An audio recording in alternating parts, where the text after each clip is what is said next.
Warning. The content of this video is designed to cause you to read the scriptures for yourself. When you read the scriptures for yourself, you will find the truth. And if you find the truth will set you free. Do you swear on the Constitution of the United States to tell the truth, the whole truth, and nothing but the truth, so help you God? Ain't no thing.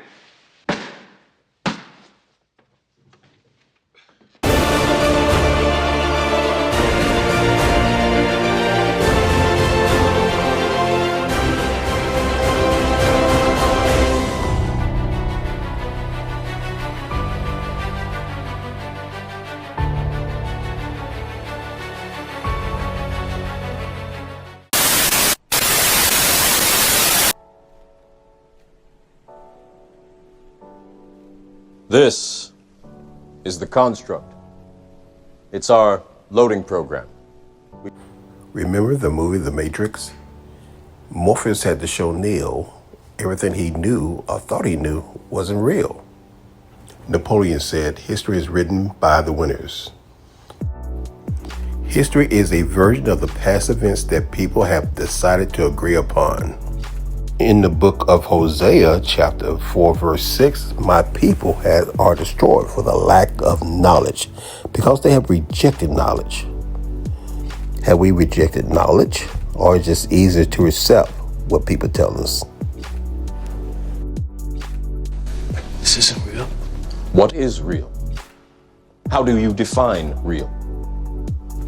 Some scientists and some educators, some philosophers, some theologians have told us their versions of the truth.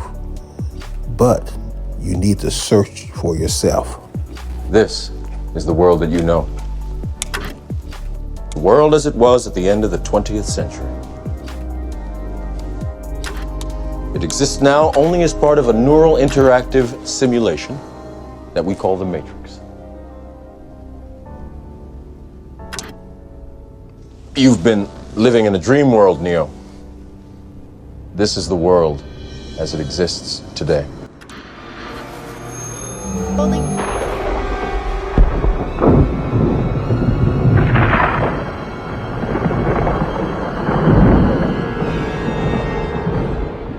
Welcome to the desert of the real.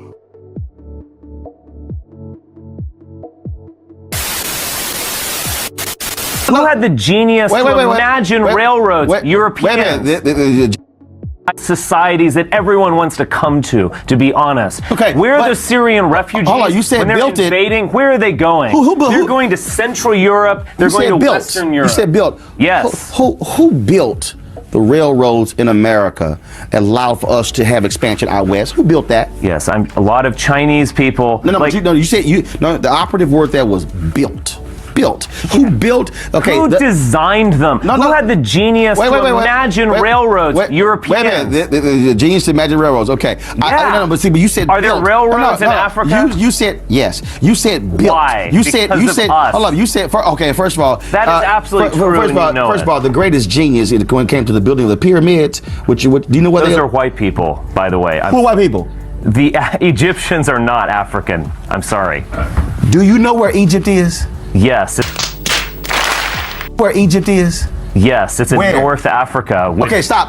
You stop right there. You just said that you said the Egyptians are not African. Are white South Africans African? Wait. Yes, they are African. See, okay, to be African means you come from the continent of Africa. So if you come from the continent of Africa, that's who you are. So that means you're an African. So you do know. Do you also deny science that man originated from Africa, or do you say that's false science? What are you talking about? I mean, what are you referring to? I'm talking science. Archaeology. I'm talking biology. I'm talking science in terms of the where did man originate? Where scientists, white scientists. Egypt was an amazing civilization. No, it was not created by black Africans. I'm sorry. It wasn't. Who created it? People who are white. Okay. How are people? You can look actually look at art, and they differentiate between races. I got to ask you a question. How do you from ancient Egyptian art? You do know those were black people. You do know they weren't. You do know from science you can't get black from white. You can get white from black. You do know when it comes to evolution. What? When it comes Oh, I see what you're saying. Dude, you never studied science? I see what you're. Yes, I have. No, so but I mean, I'm not a scientist. Are you? But man originated in Africa. Yes or no? That is a consensus. Yes. Okay. That's so if man originated in Africa, which means that they were Africans, then all of a sudden, when you talk about the amazing works of the Egyptians, they were people of color. I know that's a little rough for you to handle, but I know you want to hold on to that, somehow thinking whites built the pyramids, but I'm trying to understand. Yeah, we did. No, you didn't. No, you didn't, because first of all, they were building things in Egypt while white Europeans were still in caves. That's a fact. That's a fact.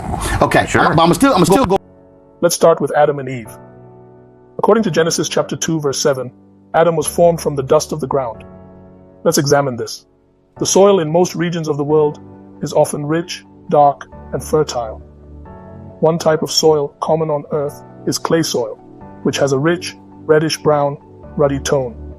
The word for dust here means dust, clay, earth, or mud. The Hebrew word being used for ground here is Adamah, meaning soil, ground, earth. The root of this word is Adam. Many Eurocentrists use this as an excuse to call Adam white, because only white people can have reddish skin due to blushing skin. But this argument is silly.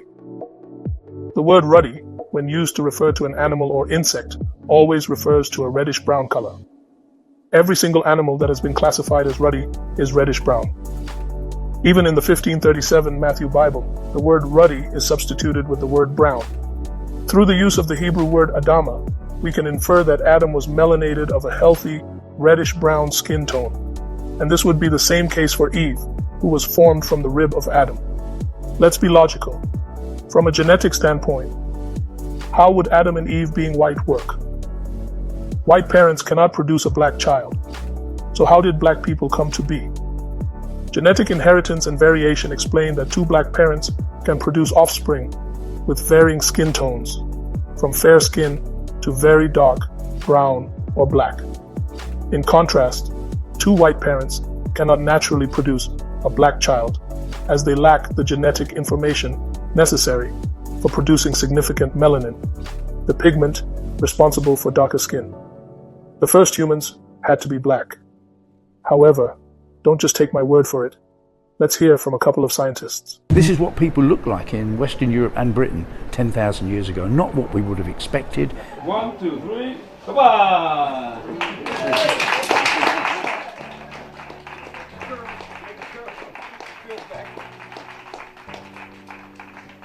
In museums, reconstructions, they look a bit like this guy has a spark to him as well. I'm Chris Stringer, I'm a research leader in human origins at the Natural History Museum in London, and I'm holding here this wonderful reconstructed head of Cheddar Man. And I've been studying the skeleton of Cheddar Man for some 40 years or so, and now with DNA technology we've got the whole genome of Cheddar Man. And here we've got a scientific reconstruction of what he looked like.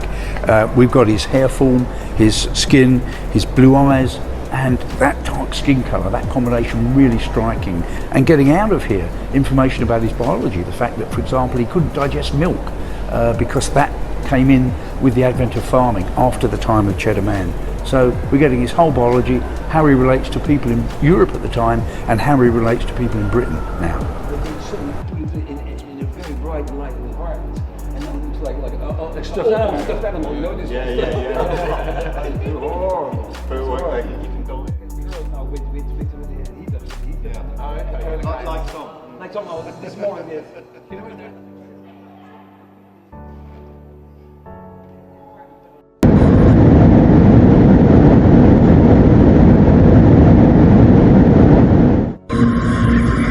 However, there is something that could settle this debate of where the Chinese come from once and for all.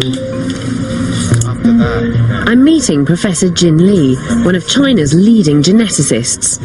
Recently, he led a project that set out to prove that the Chinese evolved independently from everyone else, from Homo erectus, here in China.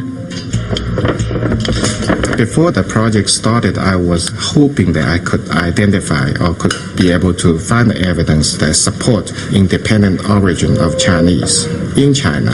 because I'm a Chinese and came from China, and through the education process, I always believed that there's something special about Chinese. He singled out a male genetic marker which only appeared about 80,000 years ago in Africa. So any man who carries that marker must have recent African ancestors and can't be descended from the more ancient Asian Homo erectus. Jin took DNA from over 160 ethnic groups around East Asia. Over 12,000 samples.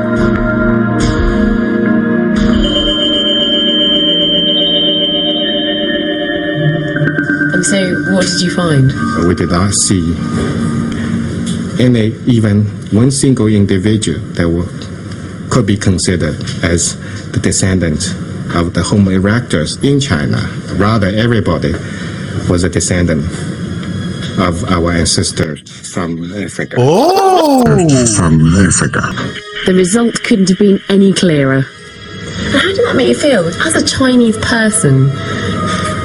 After I saw the evidences that we generate in my laboratory, I think we should all be happy with that, because after all, modern humans from different part of the world are not so different from each other, and we are very close relatives. That's great, thank you. My mother from India.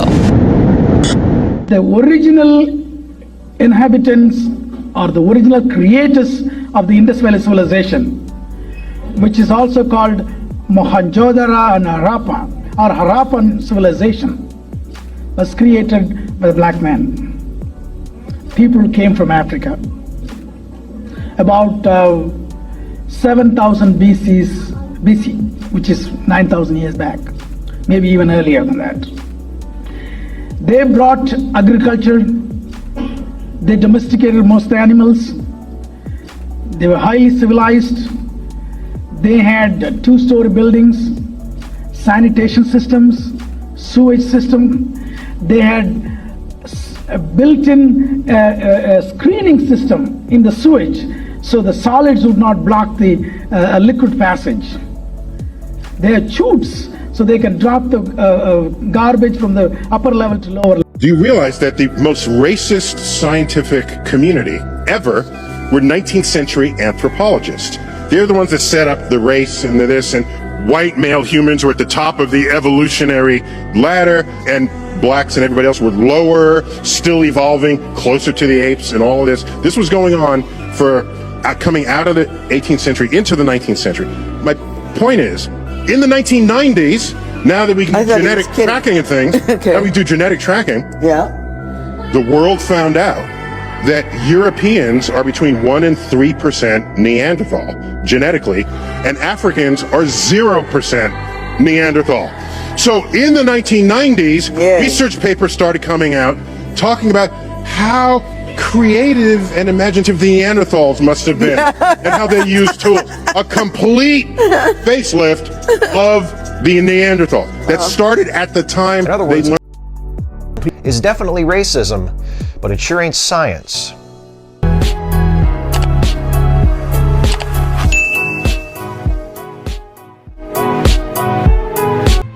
You take the blue pill, the story ends. You wake up in your bed and believe whatever you want to. You take the red pill, you stay in Wonderland, and I show you how deep the rabbit hole goes.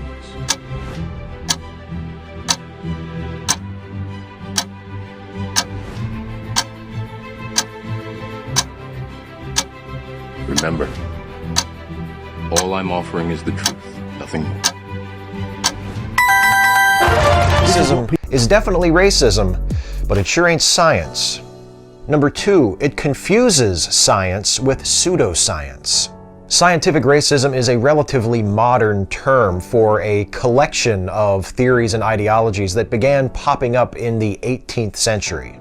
It was Carl Linnaeus, the great Swedish botanist and father of modern taxonomy, who laid the foundation for much of scientific racism by categorizing humanity into 4 distinct racial groups: American, meaning indigenous Americans; European, meaning white Europeans; African, meaning black people; and Asian, which he first described as brown and then later revised to yellow. Though the idea that there are significant biological differences between racial groups is no longer widely accepted in the scientific community, in scientific racist circles it remains a fundamental dogma. Other pseudoscientific concepts with close ties to scientific racism include phrenology, the idea that the size and shape of the cranium is an indicator of intelligence or moral character, and biological determinism, the notion that human behavior is entirely determined by genetic factors. Making racism sound superficially scientific undermines genuine science, but it does something even more harmful than that. Number 3, it justifies social inequality. To purveyors of scientific racism, it makes perfect sense that black folks and other people of color are underprivileged compared to white folks because people of color suffer from certain genetic disadvantages that make it virtually impossible for them to compete with white people, and in particular, white men. Under this view, programs such as public assistance for people with low incomes or affirmative action are futile efforts to alter the natural state of things. Racial inequalities and other perceived injustices in our society might feel unfair to the people experiencing them, but there's really nothing anyone can do about them. It's just the way things are. It's not racist. It just so happens that white people actually are superior. Hold up, stop right now and watch this video. Did y'all know that black women are the only organisms on Earth that produces the mitochondria DNA that has all of the variations possible for every single kind of different human being on this Earth? Such as the Africans, the albinos, the European, the Hispanics, the Asians, the Middle Easterns, all Latinos, you name it. When the DNA of a black woman mutates, all other kinds of different human beings come about. I would actually like for y'all to go research this for yourselves, because y'all can actually learn a lot. I'll be putting links down below, and this is called the Eve gene, just in case if y'all don't know, and it is only found in black women. So if any racists try to bring you down, including the black boys, because I see them being a lot of colorists, let them know they wouldn't be who they are today if it wasn't for you, because you are the manifestation of God. Praise y'all. Great Scott! Professor Rebecca Kahn was the pioneering scientist who uncovered the first all-important clue. I started working on human mitochondrial DNA so that I would have some kind of view that was objective, that would help me understand and help other people understand how humans around the world were related. I was very excited when I first started to get evidence, and it was so counterintuitive. I'd put 20 Europeans and 20 African Americans on a sheet of X-ray film, and every African American showed differences, and all the Europeans looked the same.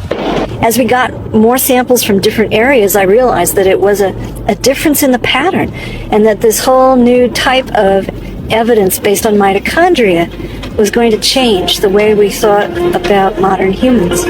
In 1987, Kahn and her colleagues published a paper showing for the first time that the markers stretched back to Africa, showing quite clearly that this was the birthplace of the human race. New Guinean tribesmen, Parisian bartender, American teacher, Polynesian farmer, all were improbable relatives linked through one black woman 150,000 years ago. Their findings caused a sensation. And this is what she looked like. Using forensic reconstruction techniques, muscle and flesh have been added to the skull and provide us with the very first glimpse of how our genetic mother might have looked 150,000 years ago.